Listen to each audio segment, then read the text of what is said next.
Good morning, YouTube. Alright, so what we've got here is a modem battery from batteryhookup.com. I've been making my own batteries. This will be the second battery that I've made. The first one was a 4S60P lithium battery. You can see they're made from these little bad boys. And to save a whole lot of money, I buy these instead of buying even these new. And I take apart these battery packs, and then I make them into the configuration that I want. The first one was, well, I'll show it to you later in another video. But yeah, 4S60P. It's a big battery. 126 amp hours is the calculated. I haven't fully tested it just yet. But what I wanted to do real fast is make a quick video on how to take apart these modem batteries. When I first got them, it was kind of a mystery. I did find a YouTube video on how to take them apart that I didn't really like. So I wanted to do one for you folks, and here we go. Alright, so first things first, you rip off this little yellow tag. That goes right in the garbage. Alright, and I have kind of a process that if I'm doing a bunch of these and not making a video, I've got like almost like a assembly line or a disassembly line. But then you take a razor blade and you cut these stickers, okay? Just right across the middle. You don't have to take them all the way off. As long as you find the seam and follow it. So there's two stickers here, or I'm sorry, three stickers here. Usually this one's not here. This is a different one. For some reason they add that one on certain ones. And then you cut this back one. Alright, so razor blade done for now. Now I take this nice little short flathead screwdriver and you kind of jam it in through the middle on that. Jam it in through the middle over here. Jam it in through the middle over here. Flip it over. Repeat. Try and aim for the middle of the stickers, and that'll aid in making it easier to open them up. So you can see, now I'm going to break the clamshell. This one's actually a very easy to open one. I throw all this in the recycling. Okay, now these batteries, I've had very good test results with these batteries. Just kind of get it like that, yank it out. This one's incredibly easy. When you get the LG batteries, they are a giant pain in the butt because they've got this black adhesive that lays in here. In fact, you can see the black adhesive a little bit here, but anything that's not LG or Samsung batteries comes out a lot easier. I've also found, we'll grab it right here, this no-name brand. They're in about 5% of the batteries that I get from batteryhookup.com. They're this other brand, Moli, M-O-L-I. They test horribly. They only get about 1,500 milliamp hours. And I've found that they also have much higher internal resistance.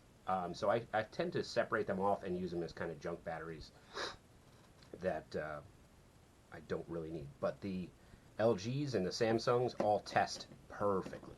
So just wanted to make a note of that. So if you get one of these, don't throw them out. Don't use them in a series connection because they'll bring down the battery capacity of the whole lot.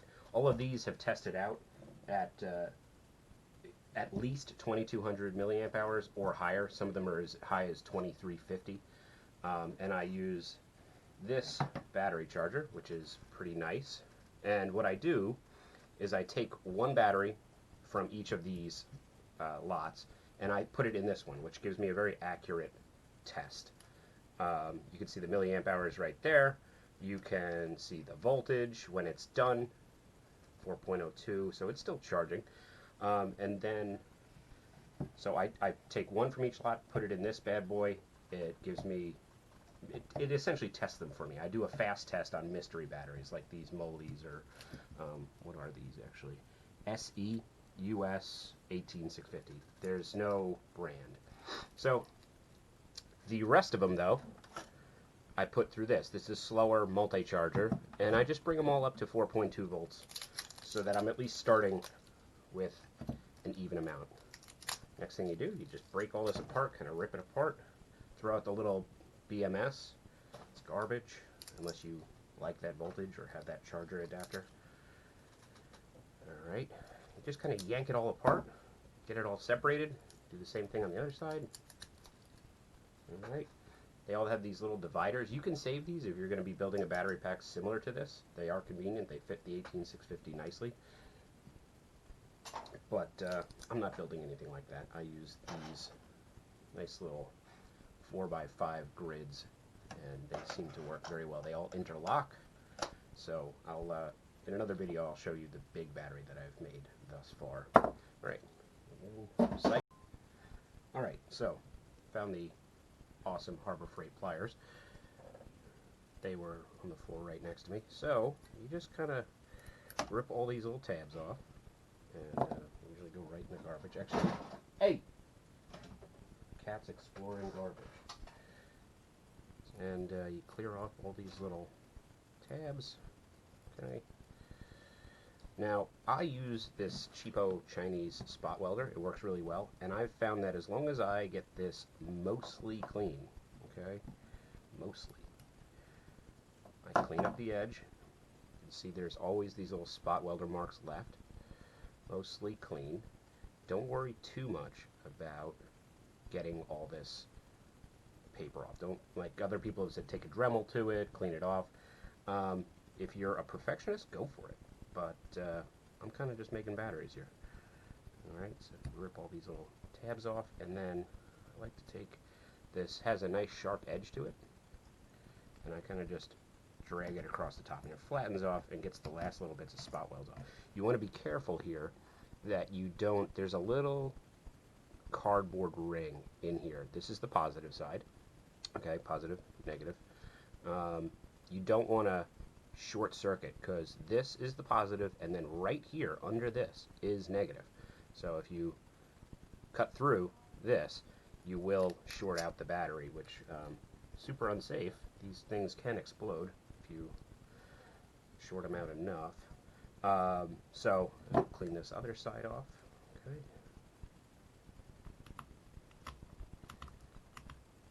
And you can see I got a little bit of the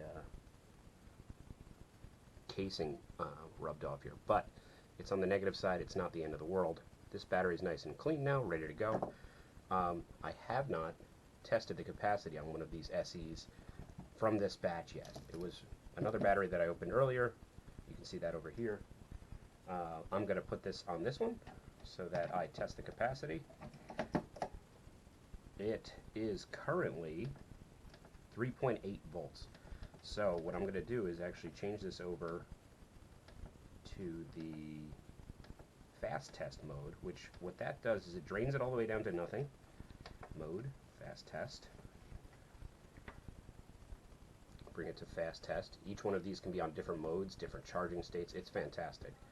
And we're just going to verify that we're on the higher setting, 500 milliamp charge after the discharge. So we'll test this one all the way down to see what we get out of it. Okay, and then you just repeat. Clean off the rest of this.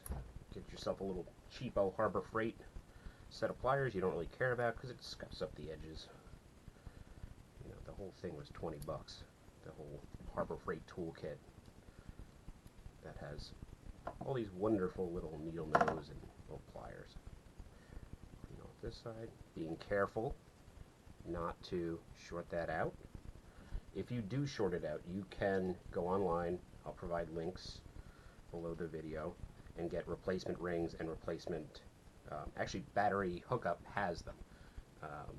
So I'll provide a link to that below the video. Just cleaning this off the best you can. Now I've already got one of this batch over here in the advanced tester / charger. So the rest of them from this batch, put over here in the bulk charger. You can see they're all charging right now. I've got different batches, one sample from each. If it's multiple LG, I haven't found a single LG that has been less than 2190 milliamp hours. So I don't test every LG that comes out, but these mystery batteries of no-name brand, I like to test. And then every now and then I like to test one LG just to make sure. It's probably 10% of the LGs I test, and about 25% of the no-name brand, which that's 1 out of every 4 of these battery packs that I open. I'm sorry, not 1 out of every 4 battery packs, but 1 out of every 4 batteries of the mystery brands I test. Most of them, like these I've tested in the past, these SE, I haven't found any issues with these SEs. They're all around 2150 or 2200. They're within the realm of using it in a bigger battery bank. But once again, these yellowish green mollies, I've only had one set that were good. The rest were down at 1500 milliamp hours, and they charge very quick, and they have a very strange voltage pattern, so I don't trust them to work with other batteries. I think it would bring down the whole pack. So we'll put that back by itself. I did test those earlier when I was taking them apart. We'll clean the rest of this off. Being careful not to damage that ring. Okay. Put this in here now. And you can see I've got a full bulk charger now. Alright. Getting warm. Charging a lot. And it's underway. I've got one more spot over here I'm going to fill. This is a faster charger than the bulk charger. Just a smidge here. This is a faster charger than the bulk charger. This charges at 1000 milliamps. This is 750 across the board. So if I need something quicker, I put it in the better charger. But for the sake of making bigger battery banks, the one I'm going to be making here is going to be 4S 5P, which means 4 in series, which gets me up to a 12 volt range. It's between 12 and 16.2 volts. Don't check the math on that. It's roughly that. Everyone's a little different. Yeah, where was I? This is actually the purpose of this battery. It's a smaller battery. I've got a grid tie inverter out in the solar shed where I've got 300 watts of solar. This is going to replace a lead acid battery that has a high internal resistance, so I'm not getting a lot of efficiency. The way I've got it set up is I've got the solar panels coming into a Victron charge controller, and from the Victron charge controller it goes to a battery, and then I use the Victron charge controller as the battery management system for these. So it sets the minimum and maximum battery, so I keep it in a safe range. I can also, with that, set temperature. So I don't need an advanced BMS for what I'm doing with this. The Victron charge controller is taking its place. So I have low temperature protection, because these shouldn't be below freezing, or used below freezing.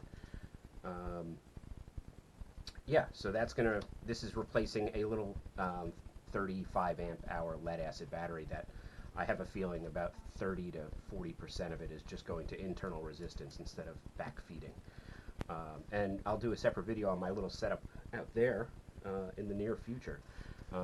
It's a bit of a work in progress. It's a little bit of a mess, but it's made, I think I installed it a couple weeks back, and it's up to about 15 kilowatt hours of power that it's given back to me. And I have it modulated down to save. I don't have to net meter. I don't ever make more than I'm using in the house. So that'll be another video. But that was the quick breakdown on how to take apart these battery cells from batteryhookup.com. They're old Arris Modem batteries. I've had very good luck with them. Like I said, these ones were very easy to take apart. I have no problem with that. It makes my life a whole lot easier. But the ones that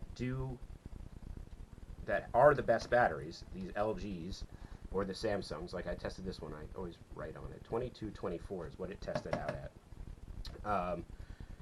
These are the hardest ones to take apart because that black goo, adhesive goo that's inside is much better attached and makes for a fun time of taking this apart.